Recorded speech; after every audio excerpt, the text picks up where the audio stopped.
My wife Monica has always been the epitome of a miracle for me. We have had indescribably deep feelings for 8 years of our life together, where every moment has been filled with ups and downs. But the important thing is that we were always there for each other, supporting each other in every situation, which is undoubtedly priceless. I truly believed that our idyll would last forever. However, as cruel as it sounds, one day I was confronted with Monica's infidelity, which was a thunderclap for me. Returning home after an exhaustive day of work, I looked forward to a casual evening in the company of my beloved. Monica would often stay up late into the night, and I would return at dawn. Our home was full of warmth and comfort, where we spent time watching television, and the evenings often ended with passionate lovemaking. That day, however, changed everything. Like a bolt of lightning, the picture I saw when I entered the apartment struck me in the heart. Monica was sitting on the couch, holding hands with David William, a lawyer from her company. Before I even realized what was happening, I was stunned by their announcement of their mutual love and Monica's decision to divorce me for marriage to David. David's words, as he drew up the divorce papers, sounded like a judgment. All he offered me was a signature. As they searched for Monica's personal belongings, my rage reached a fever pitch. Suddenly, I lost control of myself and lunged at David, my foot involuntarily hitting him, causing a sharp pain. He dropped the papers, hunched over in pain, at which point I, giving in to my emotions, punched him in the jaw with my fist. Monica, stunned, watched in silence. I led her to the bedroom, where she begged me to let her go. However, unable to cope with my emotions, I tied her up and muffled her screams. In this way, I took control of the situation. Standing in front of the bound Monica and her lover, I couldn't help but laugh sarcastically at the absurdity of the situation. After gathering my belongings and packing them into the truck, I took a picture of this racy scene on my cell phone, adding another strange detail to it. Before leaving, I took all of Monica's money and credit cards. At the last moment, casting a glance toward the bedroom, I stated that I would inform someone of their situation as soon as I left town. However, I decided to leave them in that position until the last moment, calling them when I was far away. Thus I left them, stating that there would be no divorce. As I left the house, I was gripped by doubts about my actions. In a moment of reflection, I realized that if Monica had asked for a divorce because of a new love, it would have been painful, but I would have accepted that reality. Not understanding the reasons for her decision to break up our marriage tormented me, but I decided to let the situation go. However, her audacity to show up at my house with her lover, holding hands and showing divorce papers, was unacceptable. I was expecting a cozy evening and dinner, but these thoughts haunted me even while dining at a luxurious restaurant. I couldn't understand how she could marry me if her heart belonged to someone else, which I saw so vividly tonight. After dinner, I contacted Monica's sister, Janet, and reported that I had left them tied up in our bedroom. I deliberately didn't reveal my location, wanting them to think I was leaving town, even though I actually planned to stay in the same town. I checked into the Blossom House Hotel and informed my supervisor of what was happening, getting a couple days off from him. I asked my supervisor that if Monica approached me, he would inform me of my sudden termination for unspecified reasons related to the sudden realization of the risks in Florida. This decision was part of my tactic of temporarily stepping out of the spotlight, waiting for the situation to calm down. The next day, visiting the bank, I found that Monica had already withdrawn half of the funds from our accounts. When I checked the safety deposit box, I found Monica's valuable family jewelry. Seizing the moment, I took them, intending to return them to her sister Janet later.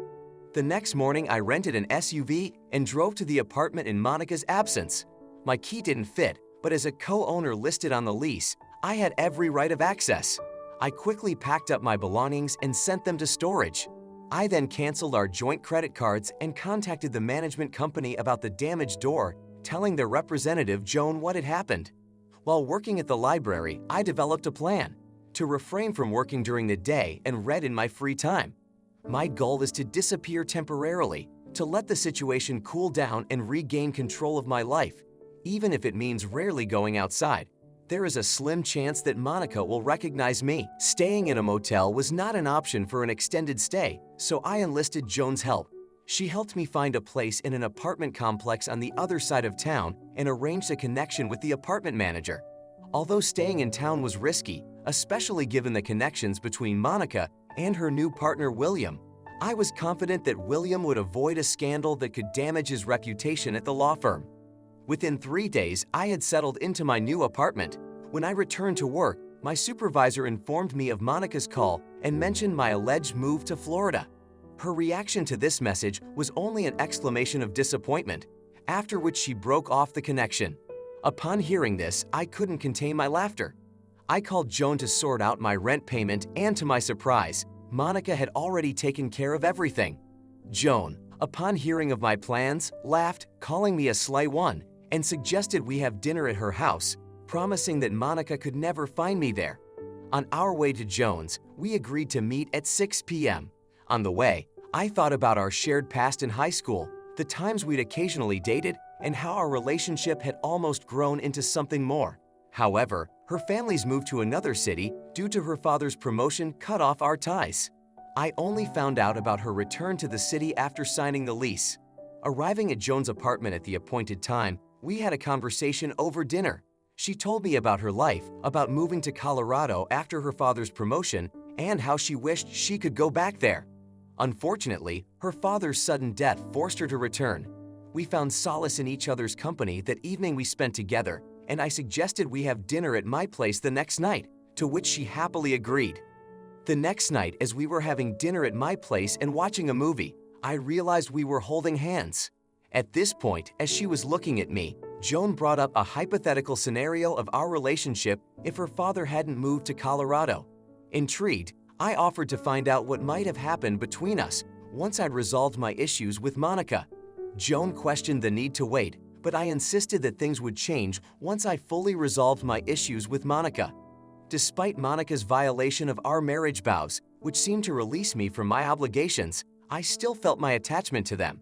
For me, freedom will only come when the official divorce papers are finalized and signed. This process, I realized, will not be an easy one. I have always genuinely loved Monica and believe in her mutual feelings. Not everyone has the ability to shift their emotions easily, and it will take time for me to recover from this loss. The 8 years of our life together, which I considered happy, now require saying goodbye, and this is becoming a difficult task for me. The first step towards resolving this situation is to resolve all legal issues. The divorce papers have already been prepared. All that remains is to make sure that all my demands are met. But despite my dislike of this procedure, I look forward to the liberation it brings me. Now that I am reconnecting with Joan after 12 years apart, I realize that we have both changed. This is an important moment for both of us, considering I was deeply in love with Monica and our marriage seemed perfect until she stunned me with her affair with her boss. That night before her infidelity, when we made love 3 times and she did it intentionally, only adds to the complexity of the whole situation. Putting aside my worries about Monica, I decided not to hide and let her find me. Now, planning our first date with Joan, I pondered the options. Dinner and dancing on the weekend, or dinner and a movie on weekdays seemed like ideal options. How about dinner and a movie on Wednesday and then dinner and dancing on Saturday? I suggested. Joan, excited, suggested we meet on Friday. Great, agreed, inviting her to dinner at my house. During our date on Wednesday, everything went great, and the evening ended with a nice kiss as I drove Joan home. I didn't want to hide anymore, and on Thursday I went bowling where my team was playing against a team that included Monica's coworker, Nicole. I ventured to ask about the length of time Monica had been involved with her boss. Nicole seemed clueless at first, but eventually admitted that it had lasted about 8 months. During our conversation at the bowling alley, Nicole openly revealed that Monica was planning to divorce and marry her boss. She also added that many people believe Monica's decision was wrong. When the conversation turned to that incident, I only smiled in response to her question, not wanting to reveal details. When asked if I would contest the divorce, I answered in the negative, explaining that there was no point in keeping someone who didn't want to be with me. Nicole, puzzled, asked if she had a chance if I decided to seek a new relationship. I replied that I would keep her in mind, but it would take me a while. She expressed interest in working with Monica if we ever met, figuring it would be fun to watch. Nevertheless, the evening at the bowling alley was a good one. My team won 2 games out of 3, and I managed to pull off a score of 228 in the second game. Moreover, my Friday night date with Joan went great, and I was pleased with her genuine interest in me. Saturday, however, was full of new twists and turns. After dinner at Duke's Steakhouse, we went to Buckskins to dance. It was a country western-style establishment, and Carlos Washington was performing there that night. Dancing with Joan in that atmosphere was unforgettable. That night at Buckskins, I suddenly noticed Janet Mears, Monica's sister, who was there with her boyfriend and another man. I was surprised to see Monica join their table. Although I had decided not to hide my being in town, the proximity of their table to ours caused me some concern. I wondered where David was, but assumed that the stranger next to her could have been her date for the evening. I warned Joan of a possible awkward situation, but she met it with a slight smile, anticipating a memorable evening. When the musicians took a break, I decided it was time to leave. At that moment, Janet and the others rose to dance to the sound of the waltz. Monica noticed me as they stepped onto the dance floor, and I caught a look of shock on her face. She didn't turn toward me, ignoring my presence. As Joan and I headed for the exit, Joan remarked, not without irony, that she usually dated men abandoned by their unreasonable wives. This prompted a confrontation. Monica questioned my presence in town and began asking questions about my work. At this tense moment, Joan stood up for me, suggesting that Monica leave us alone. After a brief exchange of remarks, Monica returned to her desk and we left the place without further conflict. After a pleasant evening with Joan, I contacted Janet the next day.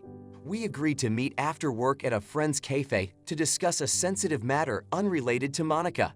I planned to hand Janet a jewelry box and then leave the meeting, not wanting to drag her into the drama of Monica's relationship. When Janet joined me at the table, I had already prepared her favorite drink for her. She sat down, noticed the drink, took a sip and asked, "Okay, Bob, what do you want to talk about?" I put the box on the table and asked her to open it. Inside, she discovered a diamond necklace. Recognizing it, she was surprised and asked where I got it. I explained that she had every right to the necklace and could keep it for herself or share it with Monica. Janet expressed her gratitude for my gesture and gave the necklace back to me. The next day, Monica confronted me at work, demanding her jewelry back. I admitted that I had pawned them, explaining my reasons, including my desire to preserve family heirlooms and make up for the money she had withdrawn from our account. Monica accused me of cheating and claimed I had taken more than half of the money. She was stunned to learn that the jewelry was worth over $80.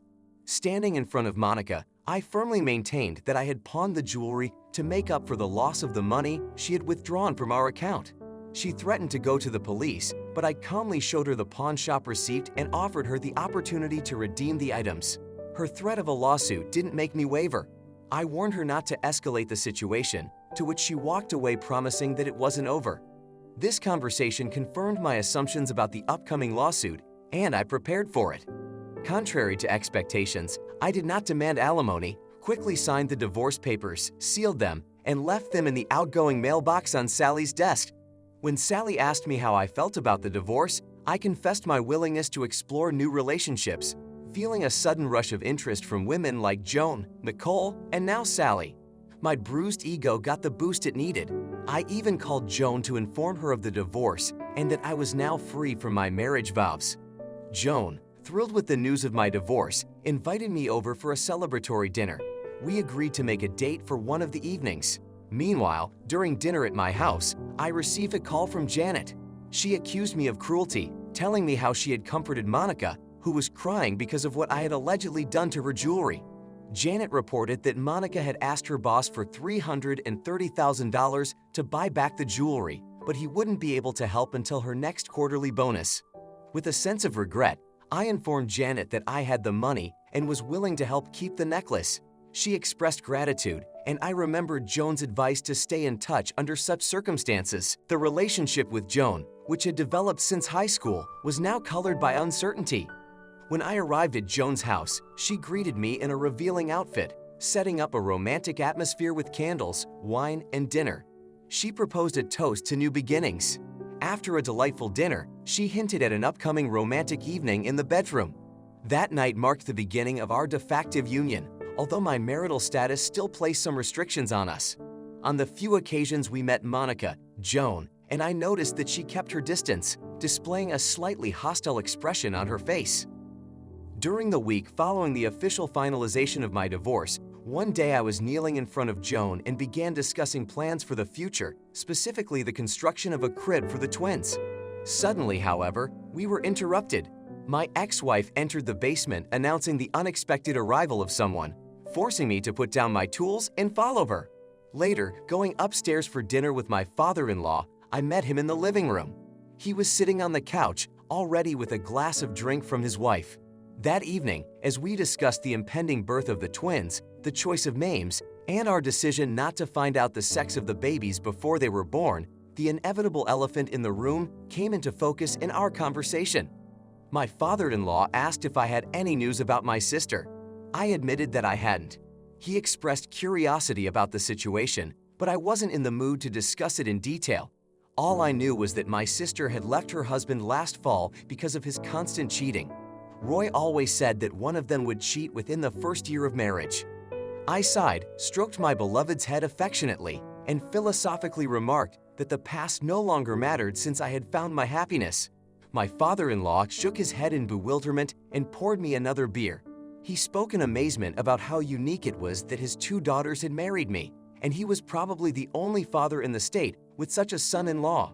When it came to the transition of my feelings from Monica to Janet, I explained that after Joan's rejection, I realized that I had done everything I could for her. Over the next 2 months, I occasionally visited bars with dance music, and one night I met Janet Myers at the Stagecoach Tavern. She came over and asked why I hadn't called. I reminded her of my intentions, and we decided to give our relationship a chance while maintaining respect for her sister and father. I stated that Monica had missed her chance and Janet's father could only be happy for us. As we began our relationship with a dance, we ignored Monica's displeasure. Surprisingly, her father expressed joy at my staying in the family. 6 months after we met at Stagecoach, I proposed to Janet during Sunday dinner at her father's house. She said yes, and 3 months later we were married. 8 months later, I found out I would soon be a father, and another 3 months later we happily learned we were expecting twins. Despite the ordeal, I remained satisfied with my decisions. As for my ex-wife, the story unfolded predictably. Her boss dumped her, leaving her with a mountain of debt. Although she is getting help, many people realize that she had herself to blame for her situation. Now, with 2 beautiful twins in my arms, I'm ready to move forward. Thank you so much for watching my video and your time. Please subscribe to my channel and click on the bell button. Also, I am very interested to know your personal opinion about this story. You can write it in the comments. I will definitely read it and reply to you personally.